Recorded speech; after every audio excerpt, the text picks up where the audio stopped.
Chapter 3. He remembered that he had thrown the girl against the wall, and he paused. The street was black. Great shadows balanced themselves on his eyes. I have escaped from myself, he muttered.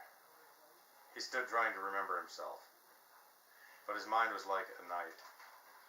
Shapes tiptoed through its dark. A hooded figure loomed in his mind. It swung toward him as if it were flying out of his eyes. Other figures swept by. They assumed strange postures as they passed. His thoughts regarded them tiredly. He desired to join the figures fleeing out from him, then he would vanish with them. I'm too clever for that, he murmured aloud. Yet it would be pleasing. To think in dark, hooded figures, they have adventures. And I would sit like a knight alive with witches. He stared with a smile at the street. I no longer see or understand, he whispered. His hands felt his sides. Yet here I am. There is life within me that I dare not enter. I must remember this. Right forbidden over its black doors. To succumb to my madness would be to lose it. He resumed his walk. She intruded, he remembered. Perhaps I have killed her. That would be pleasant. Except that she was necessary as an image. I am the mirror, and she is the image alive in me. Her desire is a happy shadow I embrace. Mallare's eyes opened to the night. Strange, he thought. I see, and yet what I look at remains invisible. But tonight outlines dance. The night is a maniac suffering from ennui. His dark eyes are weary with the emptiness they create. Vainly he searches for life, his eyes devouring it, and leaving only his own image from him to contemplate. I'm not so mad as that, or I, too, would sit like the night, gorged with monstrous shadows. Instead, I translate. A memory of sanity gives diverting outline to the shadows in me. I am not a maniac like the night. My mind closes like a darkness over a world, but I enjoy myself walking amid insane houses, staring at windows that look like drunken octagons, observing lampposts that simpler with evil, promenading fan-shaped streets that scribble themselves like arithmetic over my face. These must be the things I look at, but they are my improvement. The world is not so outrageous if one is sufficiently mad to pull it into taffy shapes and incredible scrawls. But I must be warned, my madness sought to avenge itself at her intrusion. It overcame me with its anger. She was not content to let me possess the beautiful image of her, although I have explained the thing to her clearly. It is possible she does not understand. I will talk to her again with greater lucidity. I will tell her that I do not desire her except as a dream for my mirror. But I have said that to her.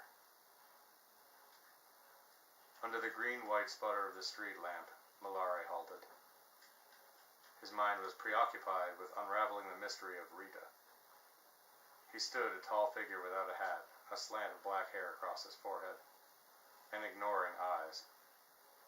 A beggar in a ragged overcoat shuffled, head down, toward him. She is only a child, Mallare thought, but it is evident that passion already lifts her breasts. Her simplicity is betrayed by incipient orgasms prowling for an outlet. This, she fancies, is love. It is fortunate she is a virgin. Still, I must not rely too greatly on that, for virginity is an insidious bedfellow for a maiden. Four fingers and phallic shadows have ravished her in dreams, and if she is a virgin in spirit as well as body, she is still a woman, and therefore dangerous.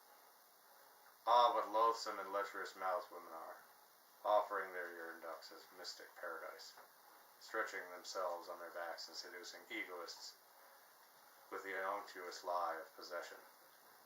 The maniac possession, that most refined of all instincts, the most heroic of insanities. How easily they circumvent it.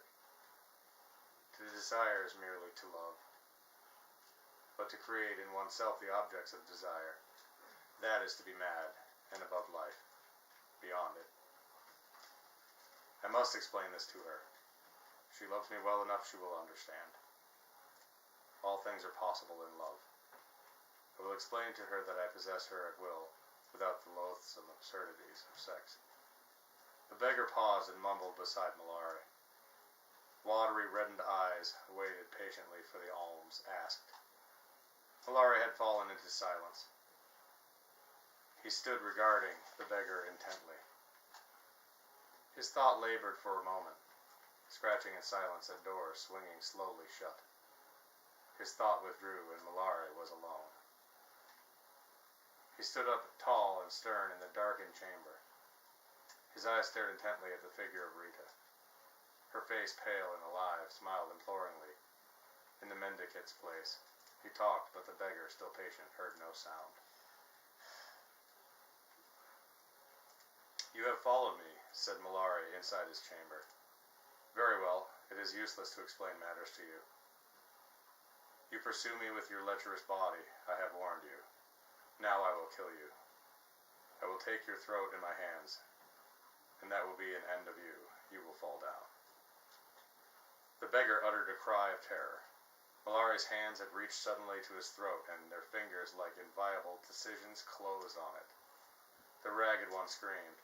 A man with a slant of black hair across his forehead, who had stood smiling at him, had without sound or warning reached out his hands to murder him. The beggar gasped and writhed, his eyes staring with horror into the immobile face of his assailant. And within himself, Mallare continued the strange conversation. "You see how simple it is," he said. "After you are dead, I will continue to enjoy for a time the uninterrupted image of you. You will haunt my thought until you grow dim, but I will possess the vanishing shadow. But now you die." Mallare tightened his hold on the beggar's neck, and the man's cries ended. His head fell forward. Mallare had held the dead figure erect, shaking it gently and smiling at the one in his thought. "Ah, Rita," he whispered, "it is over now." His hands released the throat they were holding. The beggar fell to the ground. Mallare stared at the body and then knelt beside it. His hands passed over the dead face. "Poor Rita," he continued, "no longer dangerous." He bent over and kissed the matted hair of the dead man. "Death," he said aloud as he rose, "is an easy friendship. You would have been sorry for a moment ago, but you are neither sorry nor glad. See, your body is humble little gratitude." Mallare walked away. His thought, like a cautious monitor, re-entered the doors that had closed upon it. "Curious," he said aloud. "She followed me and I killed her. Madness is, alas, too logical. I remember almost nothing of the incident. It was a part of the shadows, not of me. Still, I know that it exists. My hands feel tired. But there is nothing to regret. She came too close. And now she lies dead in a strange street. They will find her and perhaps ask me about it. What do I know? Nothing. My memory is innocent. It is, after all, my superior. I must remain unquestioning at its side. This is a pact." He returned to his home. The familiar room greeted him like a friendship. He sat down and closed his eyes. Goliath had gone to bed, and she was no longer here. His hands felt tired. He was alone again. But he would remember her. Eyes like conquered Satans. They would crawl again like spiders through his brain. Breasts like little blind faces raised in prayer, her body fluttering like a rich curtain before the doors of enchantments. These were still his. "Tomorrow, Rita," he murmured aloud to his thoughts.